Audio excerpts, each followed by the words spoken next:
नमस्कार दोस्तों, मैं रमेश काला और थे देख रहा हो जीके विद काला। साथियों, कक्षा 12 इतिहास का आज का हमारा चौथा लेसन है विचारक, विश्वास और इमारतें सांस्कृतिक विकास के। हम इसमें बात करेंगे स्पेशली प्रथम सहस्त्राब्दी के बीच में क्या क्या घटनाएं हुई थी, विचारक कौन से आए, किस प्रकार से लोगों की मान्यता थी, विश्वास किन किन चीज़ों में उनका बढ़ता जा रहा था, इमारतें किस प्रकार की, तो सांस्कृतिक विकास के बारे में इसमें हम जानेंगे। इस टॉपिक की मैं बात करूं तो स्पेशली बौद्ध धर्म, महात्मा बुद्ध, जैन धर्म, महावीर स्वामी के बारे में इसमें जानेंगे।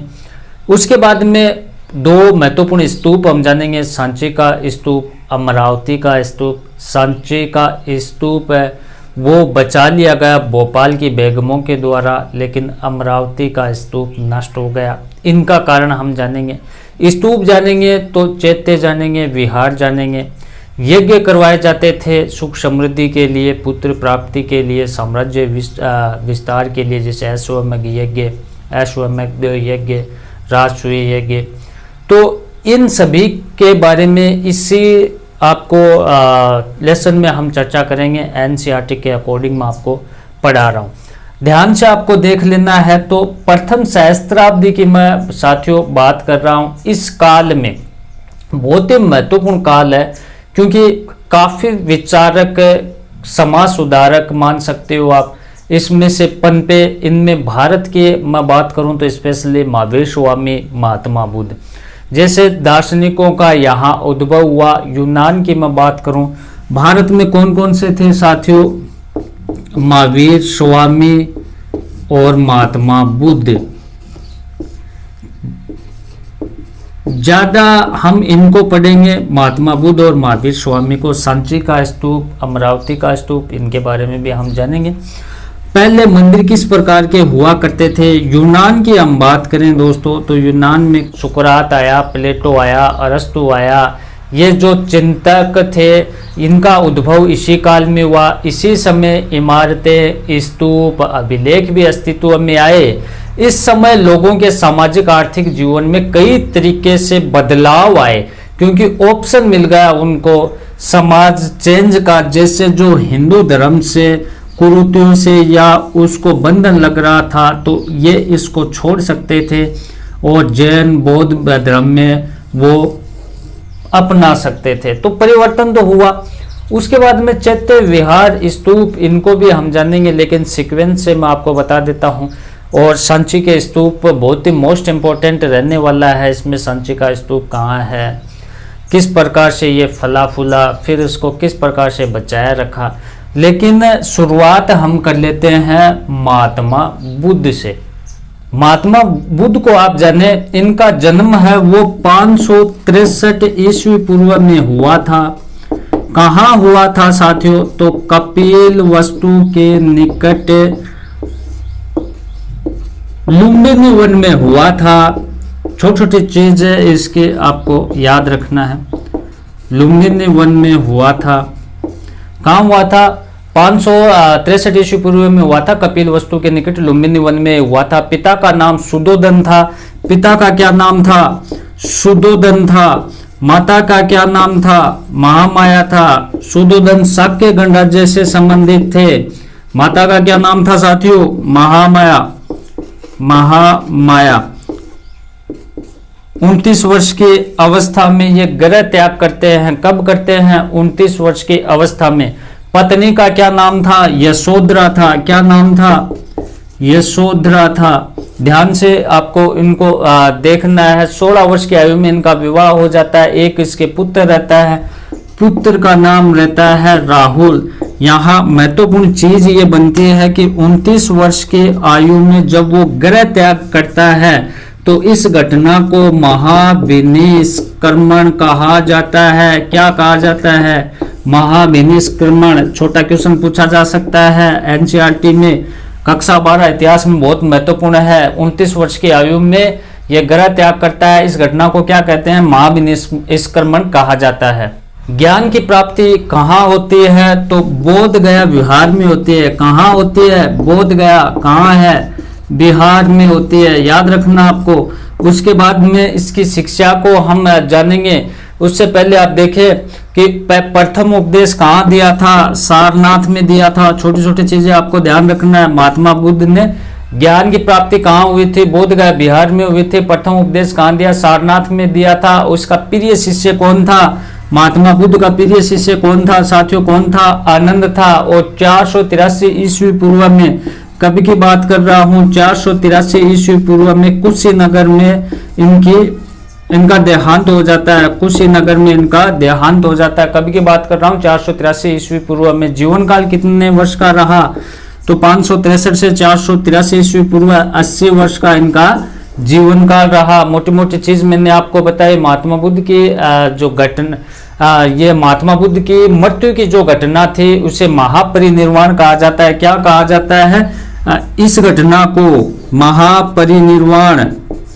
महापरिनिर्वाण कहा जाता है। 3 घटना पर हमने जिक्र किया। 29 वर्ष की आयु में जब वो ग्रह त्याग किया, इस घटना को क्या कहते हैं, महाभिनिष्क्रमण। महाभिनिष्क्रमण क्या कहा जाता है, ठीक है। उसके बाद में उसने प्रथम जो उपदेश दिया था सारनाथ में, उसे क्या कहा जाता है, धर्म चक्र परिवर्तन।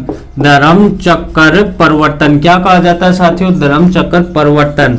और जब उनके देहांत हो जाता है तो इस घटना को क्या कहा जाता है, महापरिनिर्वाण कहा जाता है। इन चीजों का आपको ध्यान रखना है। उसके बाद में मैं बात करूं साथियों, बौद्ध धर्म भारत, चीन, श्रीलंका, नेपाल, जापान, दक्षिणी कोरिया, जापान, थाईलैंड, इंडोनेशिया देशों में ये फैला हुआ है।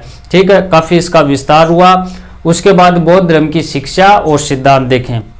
बौद्ध धर्म की शिक्षा की मैं अगर बात करूं साथियों, तो बौद्ध धर्म के जो 3 पिटक है, विनय पिटक, सूत पिटक, अभिधम्म पिटक।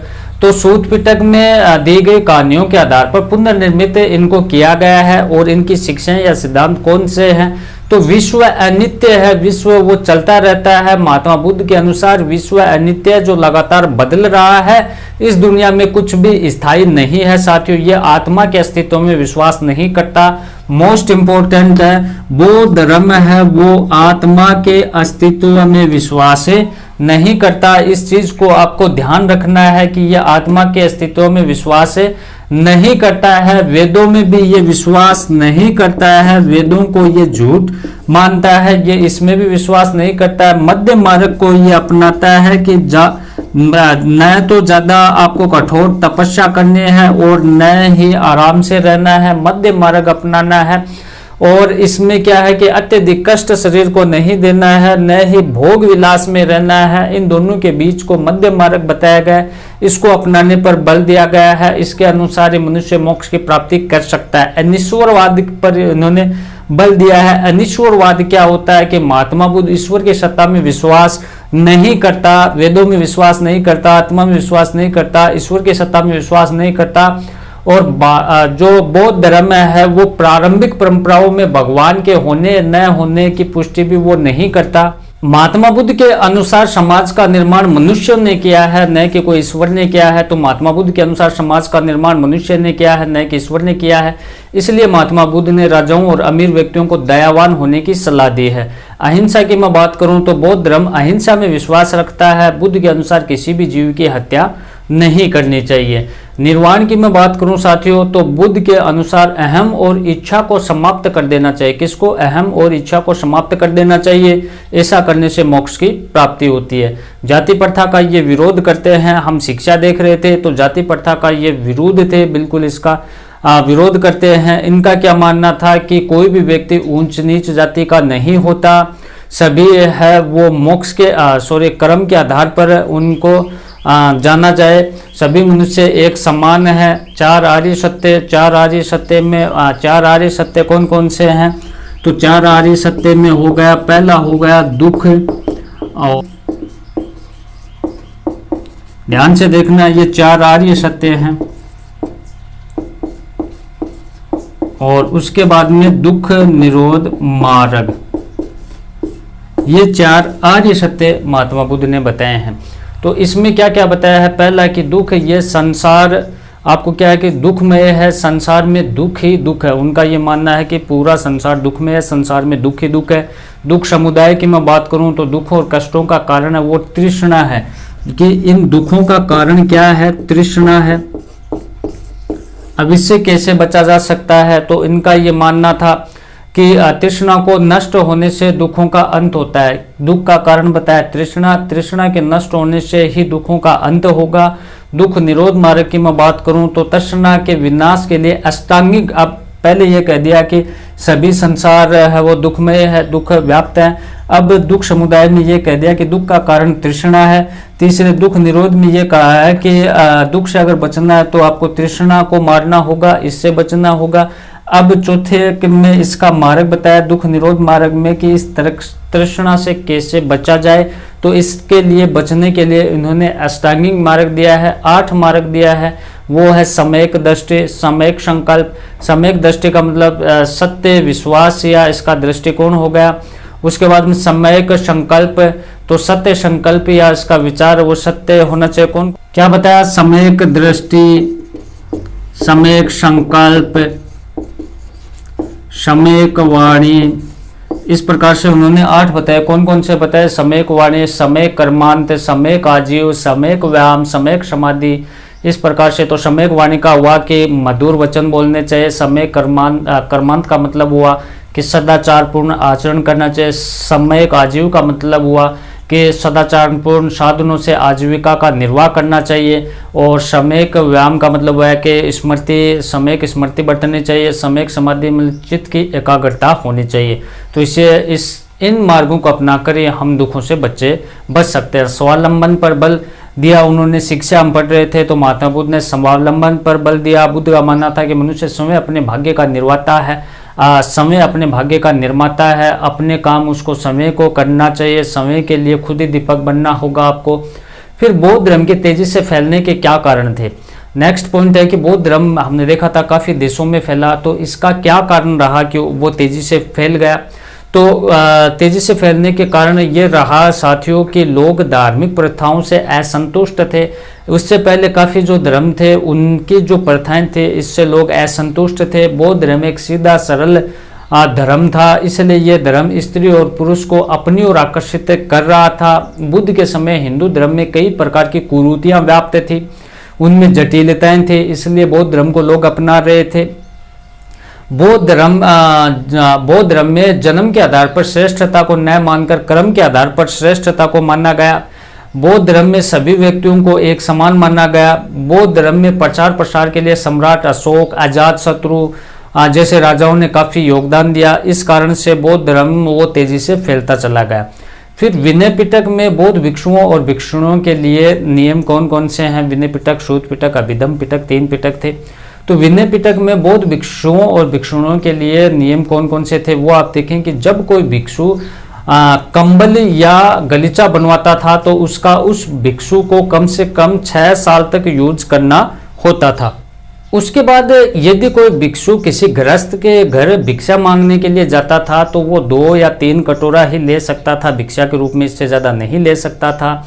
इससे इसको भी क्या था कि वो अपने जो और भिक्षु थे उनमें बांटना अनिवार्य था।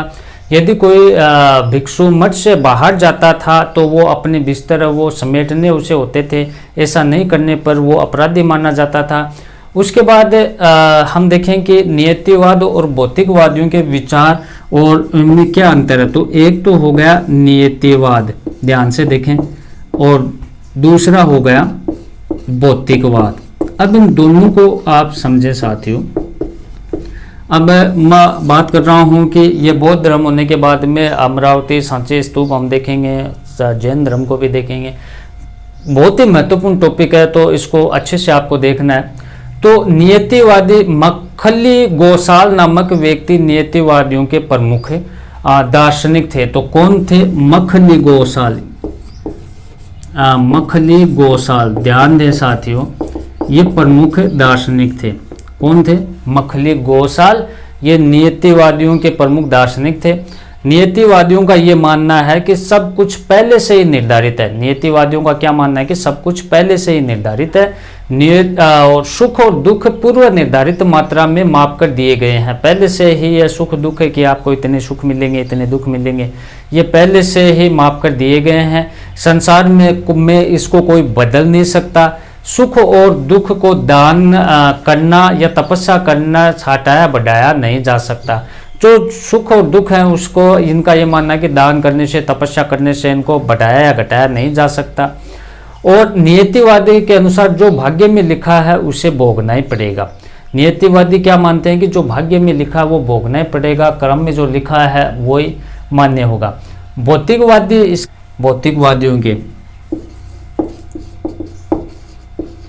केशकवलेन ये प्रमुख दार्शनिक था भौतिकवादियों का, ये मखली गोसाल ये था नियतिवादियों का। ठीक है साथियों, अब इनका क्या मानना है कि भौतिकवादियों के अनुसार दान, यज्ञ या चढ़ावा जैसी कोई वस्तु नहीं होती। इनका भी ये मानना है। भौतिकवादी इस दुनिया से परे परलोक में विश्वास नहीं रखते।